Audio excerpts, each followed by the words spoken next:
só, é interessante porque ao longo, a gente está aqui há 10 anos, e a gente se conheceu, e a referência oftalmo que nós temos é o Dr. Sérgio, e aqui eu quero fazer um relato. Todos os pacientes encaminhados por nós para o Dr. Sérgio tiveram esse resultado. A solução é óbvio que nós, ao longo da vida, não vamos ter apenas bons resultados para contar. Mas, no caso em questão, a gente teve a alegria de ver isso acontecer. Mas eu recebo centenas de colegas pedindo informação a respeito dessa transição. Já já eu vou contar um pouco como é que foi a minha transição, e a sua, ela é muito particular, porque você veio primeiro, validou seu diploma, voltou, e depois, por uma decisão de priorizar a família, você retornou em 2015 para os Estados Unidos. E eu vejo os colegas, tanto empreendedores quanto médicos, colocar duas situações. Uns eu vejo dizer assim, ó, é impossível ir para os Estados Unidos. Por outro lado, eu vejo alguém dizer assim, é muito simples fazer a transição. Como é que você vê essas duas posições? Então, Neymar, tudo depende da idade do indivíduo. Porque a educação médica não é uma coisa que acontece em um ano. E essa transição é uma transição longa. Não é uma transição que a gente possa dizer que é uma transição curta. Eu vou validar, sei lá, a licença de brevet, por exemplo. Então, é totalmente diferente, porque aqui, para você validar a sua licença, você tem que...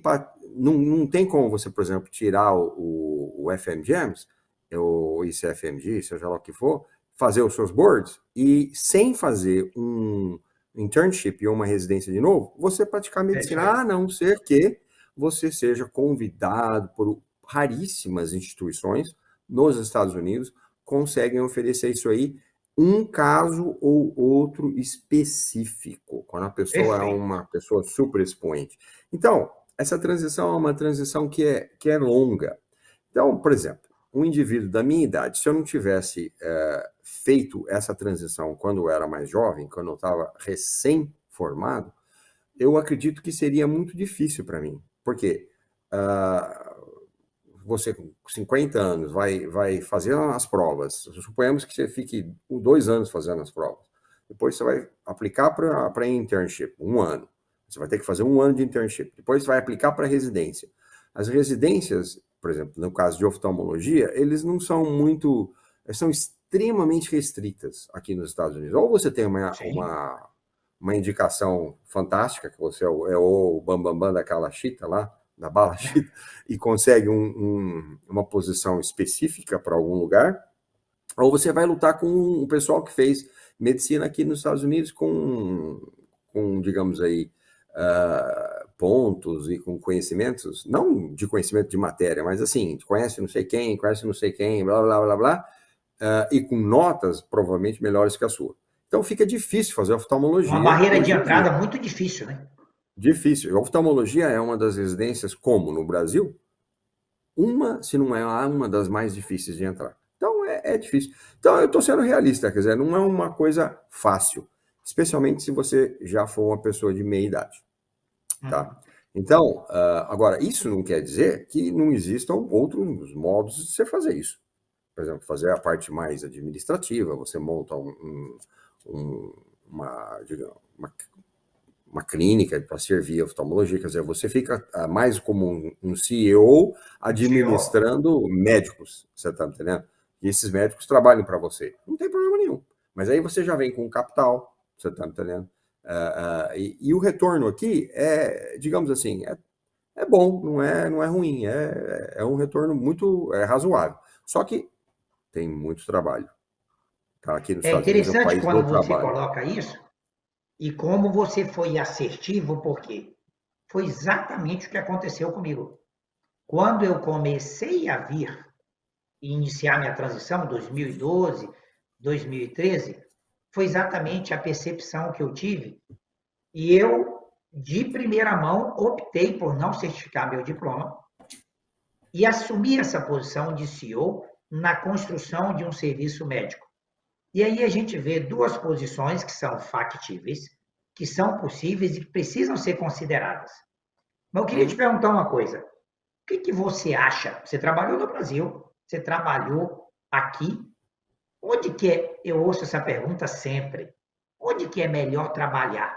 No Brasil ou nos Estados Unidos? Então, a resposta honesta, tá certo? Nos dois lugares.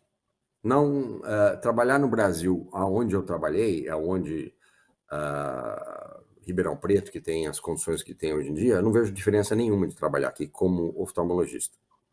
Tem Perfeito. absolutamente nenhuma. Quer dizer, todos o que eu tenho acesso, às vezes eu tenho acesso a equipamentos lá em Ribeirão Preto, no nosso hospital, que eu não tenho aqui. Só Olha para você ter uma só. ideia. Você tá entendendo? Por quê? Porque o custo é caro. Então, o pessoal aqui é muito consciente em custo-efetividade. Eles comparam o custo, vale a pena, vale a pena. Isso você vê, por exemplo, esses equipamentos que a gente tem lá no Brasil, a gente só consegue ver, por exemplo, no Bascom Palmer, na Harvard, em alguns Olha centros só. de excelência. Você tá entendendo? Agora, a população aqui, ela tem acesso aos mesmos aparelhos normalmente o que normalmente básico do Brasil. Tá entendendo? Olha É só. uma coisa bem interessante. Então, como trabalho, como oftalmologista, eu não vejo grande diferença em trabalhar aqui ou trabalhar lá. Eu estou dizendo Ribeirão Preto, não posso Claro. dizer outros centros. Ribeirão Preto é um centro de excelência em medicina. Então, é um pouco biased, como vamos dizer, né? Agora, se você está no interior, onde não tem acesso a um monte de coisa, obviamente é muito melhor trabalhar aqui. O que mais que eu queria dizer para você? Então, eu acho assim, digamos assim, a minha intenção de trabalhar aqui é simplesmente dar acesso às minhas filhas a mais segurança, a uma educação, não vou dizer que seja melhor, mas uma educação mais virada lá aqui para os Estados Unidos. Com mais Você tá entendendo? possibilidades, né? Possibilidades, porque você abre o mundo. Por exemplo, o mundo que eu abri para elas hoje é diferente do que o mundo que elas tinham no Brasil, Com porque elas ficam certeza. limitadas pelas bordas do Brasil.